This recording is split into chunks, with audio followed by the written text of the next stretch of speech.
I could talk about many aspects of the Qur'an to prove it is the Word of God. For example, its supernatural style and structure, its matchless and unrivaled standard of Arabic literature.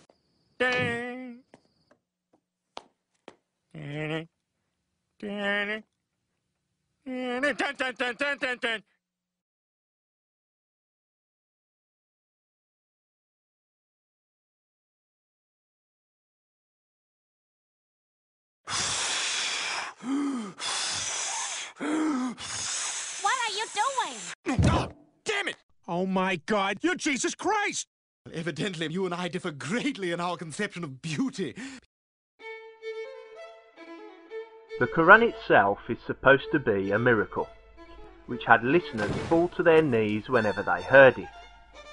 Although, as with all other kinds of beauty, the beauty of these words is subjective. Just like every new father has the most beautiful baby in the world, except for me, who actually does. Obviously, the idea that everyone who heard the Qur'an knew it was from God and fell to their knees in awe is mere folklore. If this had been the case, then Muhammad would have had an immediate massive following in Mecca, certainly enough to remove power from the few who apparently knew the beauty of the Qur'an, but deliberately ignored it so that they could remain in charge of the Kaaba, the place where the pagans kept their stone gods. The Qur'an itself corroborates that this phenomenon is mere folklore, as it defends itself against accusations from the listeners of being meaningless, vague, and mere poetry. The subjective beauty of the Qur'an lies merely in the way in which the Arabic words have been arranged, and not in their meaning, which is why this so-called miracle doesn't translate successfully to other languages, and why people say to experience the miracle you have to read the Qur'an in Arabic. This is a typical sign that the Qur'an is man-made. An entity capable of creating something as objectively amazing as the universe could quite easily make a book with words which are objectively beautiful in all languages. For example, the Qur'an often talks about men and women guarding their farj. The mother of Jesus was said to have guarded her farj, and believing men and women are also told to guard their farj.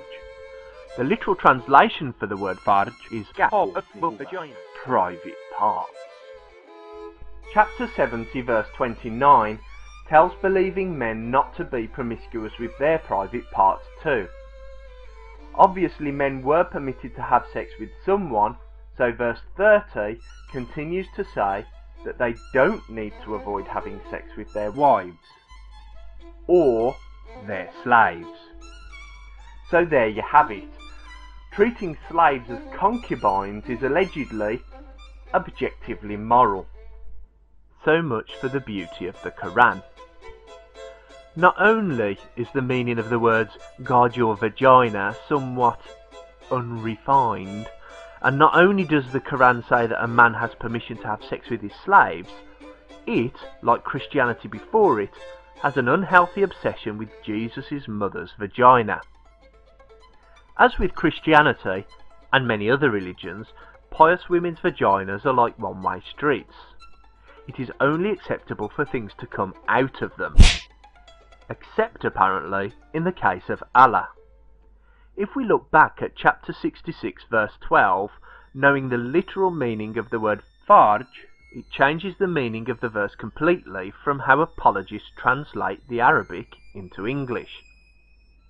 And Maryam, the daughter of Imran, who guarded her chastity, and we breathed into it, her body, our spirit, now becomes, and Maryam, the daughter of Imran, who guarded her vagina, and we breathed into it, our spirit. Or, if we look to the Quranic commentator Ibn Kathir, it wasn't Allah who directly blew up Maryam's vagina. It seems that Allah may have used the angel Gabriel as some kind of celestial turkey baster. How nice. Jesus was conceived when Allah decided to use his mother's vagina as a blowhole. And thus is the beauty of the Qur'an. I could talk about many aspects of the Quran to prove it is the Word of God. For example, its supernatural style and structure, its matchless and unrivaled standard of Arabic literature.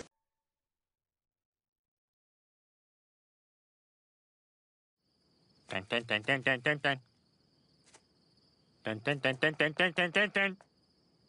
Dun, dun, dun, dun, dun. Dun, dun, dun, dun, la, la, la, la, la, la.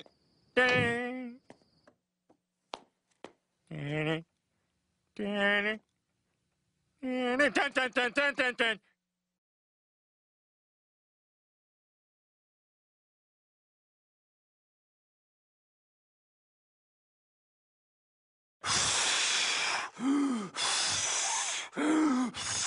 What are you doing? Oh, damn it! Oh my God, you're Jesus Christ! Evidently, you and I differ greatly in our conception of beauty. The Qur'an's main claim to be a divine book is that it is of such matchless eloquence and style that it cannot be of human origin. I could talk about many aspects of the Quran to prove it is the Word of God. For example, its supernatural style and structure, its matchless and unrivaled standard of Arabic literature. The vast majority of Muslims don't know classical Arabic well, so I was just wondering, how do you know that this claim is true? And no, I'm not asking you to appeal to authority and give me quotes from somebody else. I'm asking you yourself, how do you really know that it is true? If you are relying on what others have said or written, then your faith is based on something you yourself cannot actually verify. Isn't that true? I could talk about many aspects of the Quran to prove it is the Word of God. For example, its supernatural style and structure, its matchless and unrivaled standard of Arabic literature.